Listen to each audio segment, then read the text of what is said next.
as far as just wrestling the ball away from guys. And the contested rebounds, I think, are a big part of what we've seen in the first two games from this squad. They are not letting this ball go to the Magic. They are finding it off the glass after the misses because Orlando is missing a lot of shots. That has to do a lot with the rebounding battle, of course.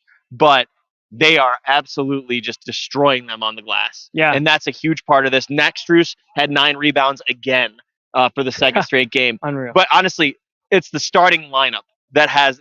Listen to this. So the bench only had 1 rebound. Now, only 3 players off the Cavs bench tonight. Yeah. No Sam Merrill. We'll talk about that, I'm sure, in a Yes, second. we will. But 47 to 24 for the starting fives that they out-rebounded them. They out-rebounded the Magic by 23. That is going to win a basketball game for you because you have more possessions, you have more of an ability to get into your offense, and it just the second chance points were out there too. They had 11 second chance points. They had 20 fast break points. So they were upping the pace. They were aware of where Orlando was on the floor. They didn't allow them to crash in the corners and try to get those offensive rebounds. It was just an utter domination on the glass, and I think that really changed the outlook of this game. Well, to expound that out over these first 2 games, I wrote this in my instant reaction sort of takeaways piece at the end of the game. Over the course of these first 2 games, the Cavaliers starters have out-rebounded Orlando starters 90 to 41. So that's combining both of them. I mean, an absurd number or an absurd discrepancy, really, and that statistic specifically. And yeah, I think that does kind of tell the story of this series. We talked about the Cavs need to be more physical than they were last year against the Knicks. I think when you're winning the rebound battle by that much, it certainly paints a picture of you're being the more physical team. So that's been evident. Apologies, by the way, for that first minute or so. I hadn't unmuted our mics yet. That was my bad. Oh, good. Hopefully it looked good. No, you did. But people understood. People got the gist of everything you mentioned just about Jared Allen. But obviously, it's German and Spencer Davies. We're here at Rocket Mortgage Fieldhouse just reflecting on Game 2. I do want to hit on Donovan Mitchell momentarily because it's hard to just – there's only so many ways you can describe him. Only so many adjectives for him at this point. Like, he's a star player, and he's playing like a star player in the biggest stage, which there's a little bit of a redemption factor for him in this as well. He, had a great first game against the Knicks last year, but then he struggled throughout that series, and I think he's kind of put it upon himself to take that lead. And I thought, again, tonight, didn't quite get to 30, didn't have another 30 burger, if you will, but he had the 23 points tonight, and he set the tone early. He had a couple big shots, kind of got momentum going, and that got the Cavs kind of rolling in the right direction the rest of the way. Yeah, you said it, man. It's the way that he started this game that really got Cleveland out to the start that they needed to get to. And that's the big thing, because you throw a first punch. As we said last time, the storylines, like you said, are very similar to what happened in Game 1. Yeah. The first 2 games were almost carbon copies of each other, and we talked about that. Or like, this post game probably isn't going to go 20 minutes because we're going to be talking and hitting the same points. But with Donovan, for me, it's the way he's moving. It's the way he's moving. Able to get to that step back to the left, able to crossover, finish, dunk. Right? It's that kind of burst. And again, he's not fully 100%, but he's getting there. And you can tell with each game that he's feeling more confident to make those moves where he's got a plan, right? And so that is a big factor for where this Cavs team can go in the postseason. And with Donovan, it's funny you mentioned the way he started. I think he had 14 points and 7 boards or something like that in the first quarter. First quarter, yeah. And then because he almost outscored Orlando in the first quarter. He only had 18 points. He had 14. I mean, he was off to a hot start. And then I let me say this: he got off to such a hot start, you thought he was destined to get to 30 again. But I felt like by the end of this game, though, you could look back and it felt like everybody who played had a key moment. They did. Okoro had a key moment. Yeah. Strus had a couple key moments. Yes. Darius Garland, who we'll get to here in a second, he had a couple key moments. Jared Allen did. Who am I missing? Karis LeVert had a stretch where he was just hitting a couple shots and making some really good plays. So when you get everybody contributing that way, I thought the Cavs' depth was really on display in this game. That was maybe one of the biggest differences from Game 1 to Game 2. Mitchell didn't have to score 30 because everybody sort of had a little hand in the win. And they had to, because Gary Harris was picking him up at full court the rest of the way. And, it was kind of hard to get. That was one adjustment from, I think, Game 1 that we saw for sure. Yes, and they were getting the ball out of Don's hands or not letting him touch it, period, in the half court. So that'll do it. So what does everyone else do? They step up. Darius Garland, he was fighting through foul trouble that whole game. Ended up with 3 in the first half, and then I know you want to make a point on it, but he just continues to fight through and give them some good moments, and more good than bad. Yeah, he turned the ball over 4 times tonight. Their turnovers still weren't perfect tonight, and that's again Orlando's size and the way that they kind of they clog up the passing lanes. Exactly, they clog it up. Jonathan Isaac's really good at that. Jalen Suggs, I think, is a tremendous on-ball defender. Fought through, and I mean gutted through a left knee strain that we thought he might have been done for. I thought he was done for. That looked bad when he left, but he came back. Yeah, for sure. But they've got some hard-nosed guys, and you're going to turn it over sometimes. But Darius, to his credit, ends up, seeing the ball go through on one of a very contested three-pointer on a sidestep one, and then he followed it up with another one, and then from there he was fine. In these first 2 games, he's kind of had a breakout moment at the start of the fourth quarter. He hit that 3 in game 1 after they missed 18 in a row. He hit a big 3 to start the fourth quarter tonight. He seems to pick it up at that time. I just think the reason I want to hit on Darius quickly was because I just think he deserves some praise, his flowers, whatever you want to say, however you want to put it, because I understand people are going to look at the box score and they're going to say, okay, 15 points, he only had 4 assists. What did he really do? How did he impact this game? I think your point on him trying to fight through having the early foul trouble is an important one for tonight. I also just think, guys, for how much we've spent this year analyzing how him and Donovan match or mix together or mesh together and how they play together, I think he's almost embraced that almost backseat role to Donovan so far in the series. And that's almost what you kind of want from him. He's picking his spots where he needs to step up and make plays. And when he is making those plays, he seems to be making the right plays too. He's still seeing the floor really well. He had a really nice drive right behind us here on the baseline. Little shovel to Evan. to get it to Evan. He's picking his spots. He's not trying to do too much. And generally when he's gotten himself in trouble during the regular season, it was because he was trying to do too much. Maybe he over dribbles or something like that.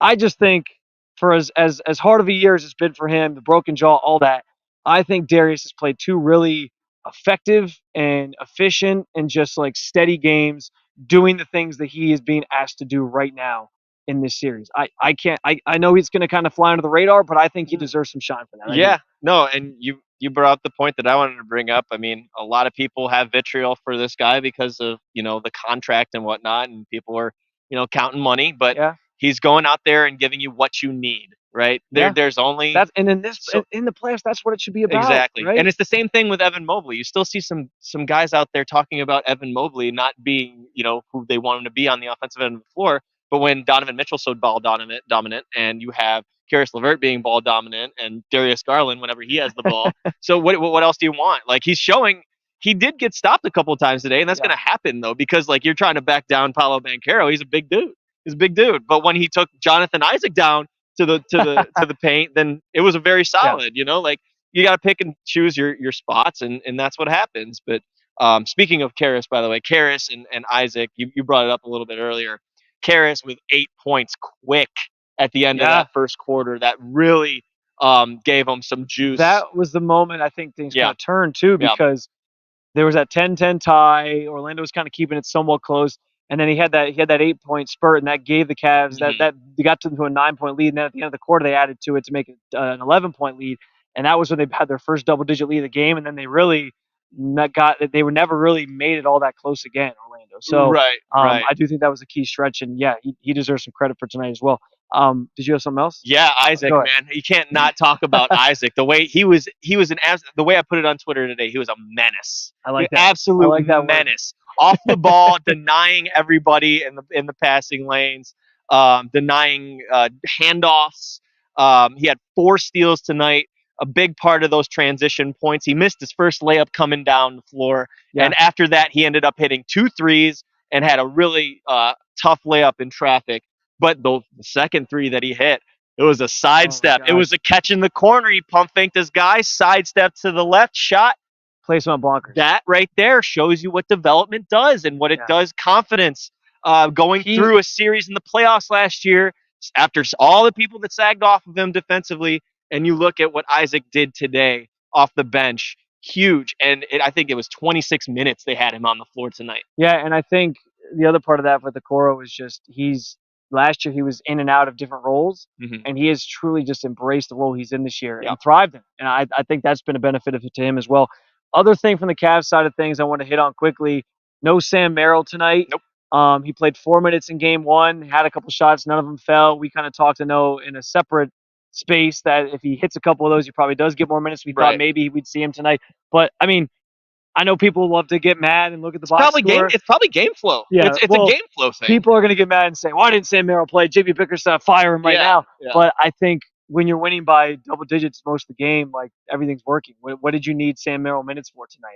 I'm not saying that it won't matter later. Like, I'm not saying you don't want to use Sam Merrill potentially if they advance in a series against Boston. Just, again, I'm not trying to go out and say anything too crazy here, but if that matchup happens, yeah, you want Sam Merrill out there. JB Bickerstaff, before the series even started, said Sam Merrill's a weapon. It's somebody you have in your back pocket as an extra weapon for you. So I think he wants to utilize him. I just don't think tonight called for. I think that's okay. I don't think it did either. I mean, unless you want to empty your bench out. But honestly, like they go up 22 in the playoffs, the games ain't over until the buzzer sounds. Yeah, and you saw it too with the Magic.